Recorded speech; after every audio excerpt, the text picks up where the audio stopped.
श्रीमन्नारायण नारायण नारायण। बोलिए भागवत भगवान की जय। आप समस्त भक्त वृंदों को मेरा सादर प्रणाम।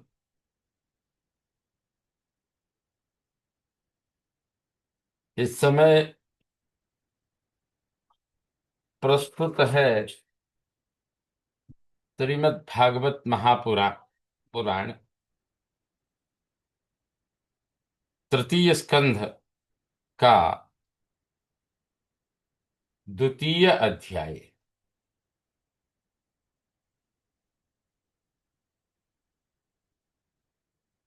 अथ द्वितीयोऽध्यायः। श्री शुक उवाच। इति भागवतः पृष्टः क्षत्रावार्तां प्रियाश्रयाम् प्रतिवक्तुं न चोत्सेहे प्रतिवक्तुं न चोत्सेह औत्कण्ठ्यात् स्मारितेश्वरः। इति भागवतः। इस प्रकार भागवतः अर्थात भगवत भक्तों के, इस प्रकार भगवत भक्त क्षत्रा यानी विदुर जी द्वारा प्रिय आश्रयाम प्रिय से संबंधित वार्ताम पृष्ठः कथा पूछे जाने पर औत्कंठ्यात् उत्कंठा से ईश्वरः स्मारितः अपने स्वामी के स्मरण कराए जाने से प्रतिवक्तुम उत्तर देने का उत्सेह न च प्रतिवक्तुम उत्तर देने का उत्साह नहीं ही हुआ। अर्थात इस प्रकार भगवत भक्त विदुर जी द्वारा प्रिय से संबंधित कथा पूछे जाने पर उत्कंठा से अपने स्वामी के स्मरण कराए जाने से उत्तर देने का उत्साह नहीं हुआ।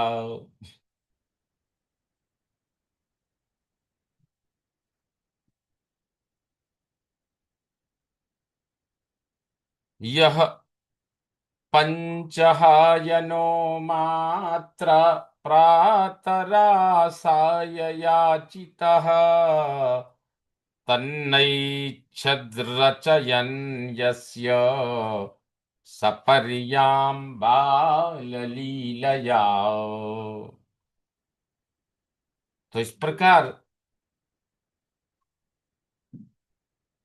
कहते हैं यह पंचहायन बाललीलया, जो पंचहायन यानी 5 वर्ष के थे तब बाल क्रीड़ा में बाल लीलया यस्य सपर्याम बाल की क्रीड़ा में जिनकी पूजा का खेल रचयन बनाते खेलते हुए मात्रा माता के द्वारा प्रातरासाय अर्थात प्रातः काल का नाश्ता यानी कलेऊ करने के लिए याचिता बुलाए जाने पर तत् न इच्छा उसे कलेऊ की इच्छा नहीं करते थे, अर्थात खाने की इच्छा नहीं करते थे। इस प्रकार से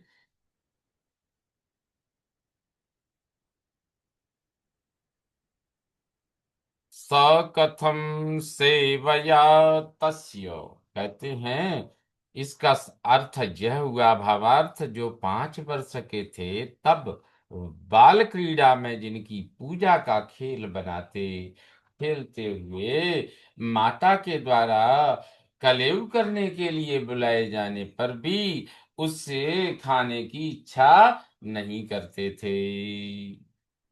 स कथं सेवया तस्य कालेन जरसङ्गतः पृष्टो वार्तां प्रतिब्रूयाद् भर्तुः पादावनुस्मरन्।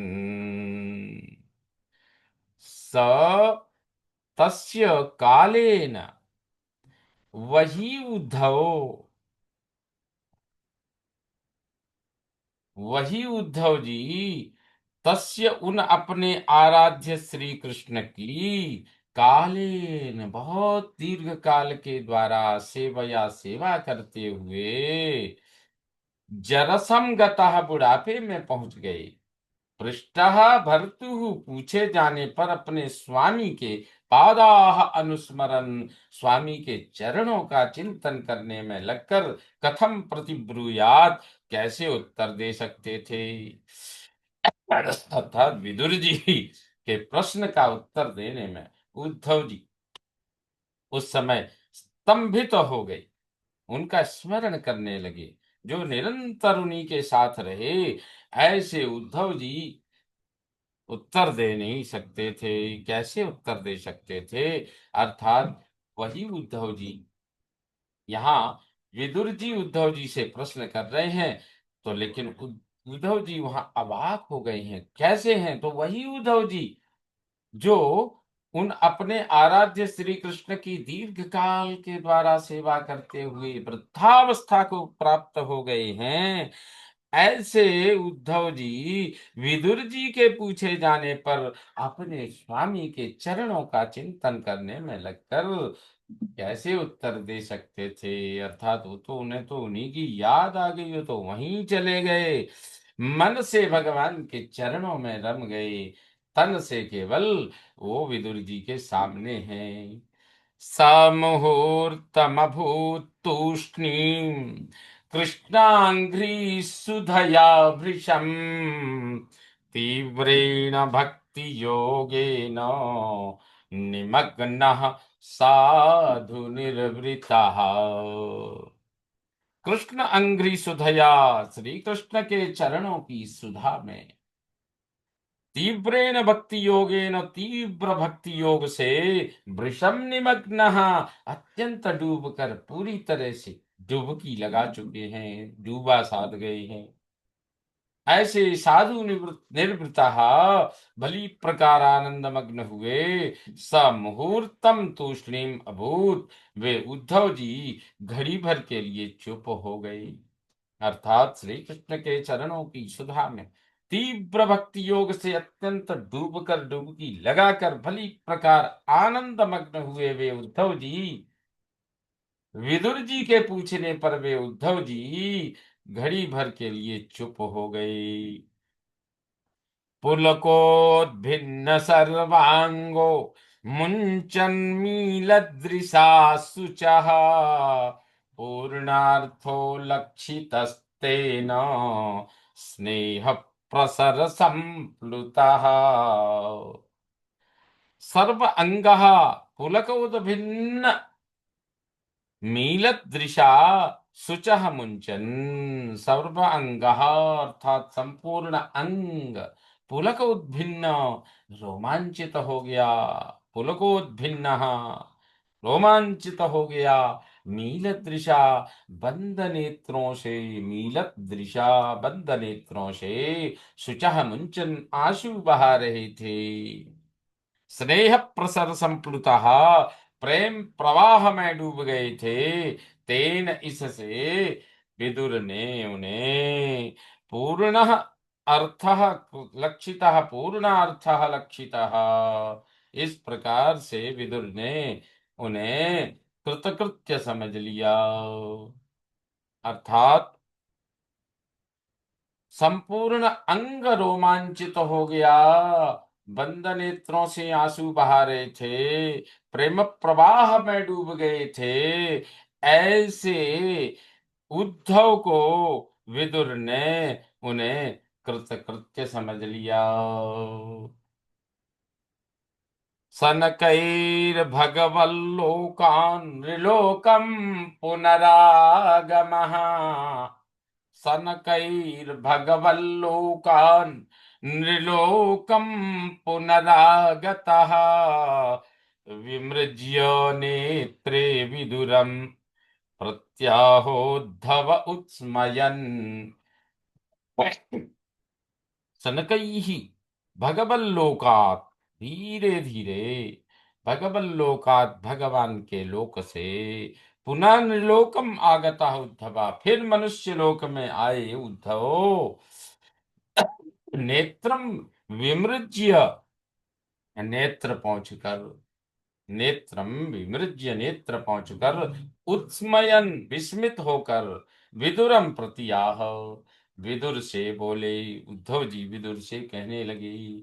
उद्धव उवाच, अर्थात धीरे धीरे भगवान के लोक से फिर मनुष्य लोक में आए उद्धव नेत्र पहुंचकर विस्मित होकर विदुर जी से कहने लगे। उद्धव उवाच, कृष्ण द्युमणि निम्लोचे गीर्णेष्वजगरेण किन्नु नः कुशलं ब्रूयाम गतश्रीषु गृहेष्वहम्। श्री कृष्ण द्युमणि निम्लोचे, श्री कृष्ण रूपी इस द्युमणि अर्थात सूर्य, द्युमणि अर्थात सूर्य के निम्लोचे छिप जाने पर, श्री कृष्ण रूपी सूर्य के छिप जाने पर, अजगरेण काल रूपी अजगर द्वारा गीर्णेशु निगल लिए, गतश्रीषु शोभा रहित, नह हमारे गृहेशु घरों की, नूहा अब तो किम कुशलम ब्रूयाम, क्या कुशलता बताएं, क्या आनंद बताएं, क्या रिद्धि बताएं, क्या सिद्धि बताएं। अर्थात श्री कृष्ण रूपी सूर्य के छिप जाने पर काल रूपी अजगर के द्वारा निगल लिए शोभा रहित हमारे घरों की, अब तो क्या कुशल बताएं श्री कृष्ण के बिना। तो यहाँ सब ऐसा ही है। दुर्भगो बतलोकोऽयं यदवो नितरामपि, ये संवसन्तो न विदुर हरिम मीना इवोडुपम्। बत अयम लोकः दुर्भगः, निश्चय ही, बत अर्थात निश्चय, अयम यह, निश्चय यह लोकः दुर्भगा, यह संसार भाग्यहीन है, दुर्भाग्यवान है। जतवः अपि, नितराम विशेष रूप से, यदुवंशी तो अत्यंत भाग्यहीन है। ये संवसंतः जो साथ रहते हुए, हरिम श्री हरि को न विदु नहीं जान सके। उडुपम मीना इव, जैसे चंद्रमा को मछलियों की भांति। उडुपम मीना इव, जैसे चंद्रमा की छाया प्रतिबिंब जब सागर में जल में पड़ती है तो मछलियों के समान समझ बैठे, चंद्रमा का विशेष हो नहीं समझे। अर्थात यहाँ विशेष भाव यह है कि निश्चय ही यह संसार भाग्यहीन है, और विशेष रूप से यदुवंश तो अत्यंत भाग्यहीन है, जो साथ में रहते हुए श्री हरि को नहीं जान सके। उन्होंने तो चंद्रमा को मछलियों की तरह ही समझा। यहाँ विशेष है, अमृत मंथन से पहले अमृतमय चंद्र समुद्र में ही था। जब चंद्रमा की उत्पत्ति समुद्र से है, समुद्र मंथन हुआ तब चंद्रमा निकला, लेकिन मछलियां उसे भी कोई चमकीली मछली ही समझती थी। जब तक वो सागर में था, बाहर नहीं आया, तो अन्य मछलियां उसे कुछ एक अलग प्रकार की, अलग प्रजाति की, अलग शोभा से युक्त मछली ही समझती थी। उसमें अमृत है यह नहीं जान सकी। ऐसे ही यदुवंशी श्री कृष्ण को भी अपने समान ही समझते रहे, यह नहीं जान सके कि वे मोक्षदाता हैं। यही दुर्भाग्य है यदुवंशियों का। इंगितज्ञा पुरुप्रौढ़ा एकारामाश्च सात्वता, सात्वसामृषभं सर्वे भूतावासममं सत। सात्वताः इंगितज्ञाः, यदुवंशी संकेत समझने वाले, पुरु प्रौढ़ा बहुत चतुर थे। एक आरामाह बोले और एक साथ क्रीड़ा करते थे। फिर भी सर्वे सबने भूत आवासम, भूत भूतमय भगवान को सात्वताम यदुवंशियों में ऋषभम श्रेष्ठ एक यादव मात्र अमन सतो माना। अर्थात यदुवंशी श्री कृष्ण के संकेत समझने वाले बहुत चतुर थे और एक साथ क्रीड़ा करते थे। फिर भी उन यदुवंशियों ने सबने उन सभी यदुवंशियों ने सर्वभूतमय भगवान को यदुवंशियों में श्रेष्ठ एक यादव मात्र माना। यही उनका दुर्भाग्य था।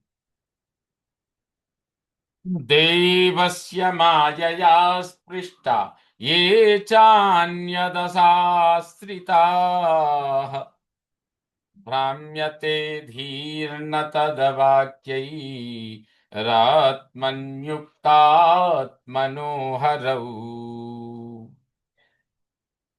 देवस्य मायया स्पृष्टा, भगवान की माया से स्पृष्टग्रस्त, ये च अमन अन्यत और जो भी दूसरे जो भी हैं, असत आश्रिता असदावलंबी थे, तत् उन शिशुपाल आदि के वाक्यी वाक्यों से आत्मनः आत्मनि अपने प्राणों को हरऊ श्री कृष्ण को उपतम समर्पित करने वालों की धी बुद्धि भ्राम्यते न भ्रम में नहीं पड़ती। अर्थात भगवान की माया से ग्रस्त जो भी दूसरे असदावलंबी थे, शिशुपाल आदि, उन उन शिशुपाल आदि के वाक्यों से अपने प्राणों को श्री कृष्ण को समर्पित करने वालों की बुद्धि भ्रम में नहीं पड़ती।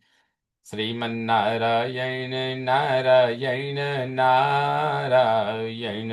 बोलिए भागवत भगवान की जय। इस प्रकार श्रीमद् भागवत महापुराण तृतीय स्कंद के द्वितीय अध्याय का यह 10वां श्लोक संपन्न हुआ। बोलिए भागवत भगवान की जय।